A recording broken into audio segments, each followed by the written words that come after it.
Good afternoon. কেমন আছো বন্ধুরা? প্রচন্ড গরম, সকাল থেকে আসতে পারিনি। আজকে বৃহস্পতিবার, আজকে বৃহস্পতিবারে ঠাকুরের পুজো আমার একটু বেশি থাকে, সবাইকে চান করানো থাকে, ড্রেস ছাড়ানো থাকে, তারপরে বৃহস্পতিবারে ঘট পাতা থাকে।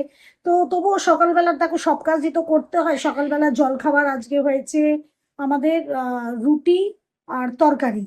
আজকে রুটি তরকারি খেয়েছি আমরা সবাই। আর দুপুরবেলার জল খাওয়া দুপুরবেলার যে লাঞ্চটা মানে একদম হালকা পাতলা লাঞ্চ হয়েছে আমাদের। আমাদের হয়েছে আজকে ডাল, তিনটে ডাল মিক্স করে করেছি আমি, মুগ ডাল, মুসুর ডাল আর মটর ডাল। তিনটে ডাল মিক্স করে আমি ফোড়ন দিয়ে ডাল বানিয়েছি, আলু সিদ্ধ মানে আলু চোখা যেটা বলে, আলু চোখা। আর করেছি হচ্ছে মুসুর ডালটাকে মিক্সিতে বেটে মুসুর ডালের বড়া, আর বড়ার একটু তরকারিও বানিয়ে রেখে দিয়েছি। আর কিছুই না, আমাদের বাস আজকে খাওয়ার এই আছে। আর দই ছিল। তো আজকে দুপুরবেলারও খাওয়া দাওয়া দেখায়নি, তার কারণ হচ্ছে বাড়িতে কিছু কাজ ছিল, ইলেকট্রিকের কাজ, কিছু খুচুর খাচুর কাজ ছিল, তার জন্য মিস্ত্রি এসেছিল।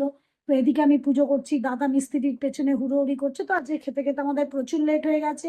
এই 3:45 আমরা খেয়ে দিয়ে উঠলাম। তো এখন এসছি, সারাদিন পর তোমাদের কাছে এসছি, না আসলেও ভালো লাগে না। তো চলো, মা এখানে বসে আছে। মা যদি কিছু বলতে চায় বা মা যদি এখন এখন কোনো গান তোমাদের শোনাতে চায়, তাহলে দাঁড়াও।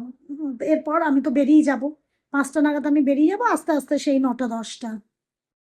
হ্যালো বন্ধুরা, দুপুরবেলা হয়ে গেছে। দুপুরবেলা না, এখন প্রায় এই কি যে বলা যায়, আফটারনুনই বলা যায়, হয়ে এই যে গেছে। এখানে ঘড়িও দেখিয়ে দিলাম আমি, 4:15 বাজে, হ্যাঁ, 4:10। তো খেয়ে দিয়ে উঠলাম সব। আজকে একটু লেটই হয়েছে। বৃহস্পতিবার মেয়ে পুজো করে। হ্যাঁ, যদি কোনো কাজ করিনি, বসেছিলাম। তাহলেও পুজো তার ঠাকুরটা সাথে দেখিয়ে দাও, ওই যে ঠাকুরটা দেখিয়ে দি, দাঁড়াও।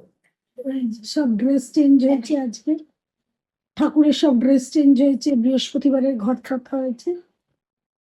হুম, বলো মা, তুমি কি বলবো? বললাম যে ঠাকুর তো দেখলে আমাদের, আজকে বৃহস্পতিবার, আমরা মেয়ে বৃহস্পতিবার সমস্ত ঠাকুরকে চান টান করিয়ে, নতুন ড্রেস পরিয়ে, নতুন করে সাজিয়ে বসায়। ওই জন্য একটু আমিও বসে বসে দেখছিলাম। খেতে একটু লেট হয়ে গেছে। এই খেয়ে দিয়ে উঠে সমস্ত কাজ সেরে, মানে সমস্ত কাজ মানে কি, টুকটাক যা থাকে, ধরো কেচে দিয়ে গেছে, জামা কাপড়গুলো তুললাম, একটু আকাশের দিকে তাকিয়ে তাকিয়ে দেখলাম যে মেঘ আসছে কিনা, তার একটু মনে আনন্দ হবে।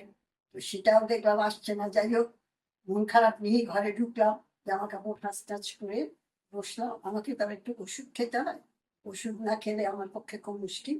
ওষুধ টষুধ খেয়ে এবার একটু বিকেলের বিশ্রাম নেব, দুপুরের নয়। তো তাহলে সেটাই দু ভাবছি। লাইন দু লাইন শুনিয়ে দাও, দারুণ অগ্নি বাণেরে, এত গরম। দারুণ অগ্নি বাণে রে, হৃদয় তৃষায় হানে রে, হানে হানে রে, দারুণ অগ্নি বাণে রে। আমি এর সাথে নিজেরও একটু সুর মিশিয়ে গেয়ে দিলাম। সবটাই রবীন্দ্রসঙ্গীত গাইনি, সব সঙ্গীত মিশিয়ে একটা সঙ্গীতের একটা মিক্স সঙ্গীত করে তোমাদের শুনিয়ে দিলাম। হ্যাঁ, কেমন লাগবে, লাগলো তোমাদের একটু কমেন্ট করে জানিয়ে দিও আমাকে, তাহলে আমি আরেকটু গান, তোমাদের ভালো গান শোনাবো। সুপ্রভাত, সুপ্রভাত, সুপ্রভাত। কালকে ব্লগটা শেষ করিনি, আজকে সকালে এলাম। মানে কি বলতো, গরমে না আর কিচ্ছু ভালো লাগছে না। তো যাই হোক, সকালবেলা উঠে চা ফা নিয়ে বসে গেছি, মাই বানিয়েছে চাটা।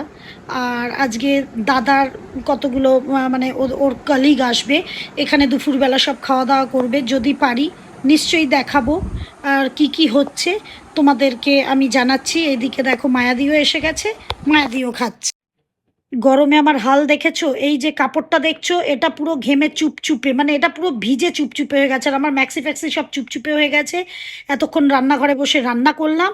আর রান্না হয়েছে আজকে টকের ডাল, আলু ভাতে মাখা, ওরা ডিমান্ড করেছিল শুকনো লঙ্কা দিয়ে, সেটা মেখেছি।